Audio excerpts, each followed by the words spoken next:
За бүгдэнд энэ өдрийн мэндийг хүргэе. Би Ирландд ирээ 2 сар болсон байна. Ирланд улсын нийслэл Даблин хотноо Нед коллежид сурж байгаа юм залуу байна. Намайг Лодо гэдэг.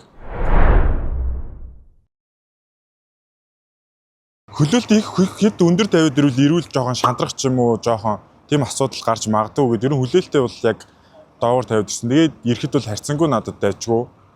Тэгээд надад тийм сонгосон 2 шалтгаан байгаа. 2 ерөн шалтгаан. Нэг нь болохоор аюулгүй байдлаар 4 жилийн хугацаанд эхний 10-таа ордог болсон юм байлээ. Тэгээд эрүүл хүнс тэгээд сурч болоход хамгийн таатай орчин нөхцөлтэй юм болов уу гэдээ би энэ сонгож инээс ирсэн.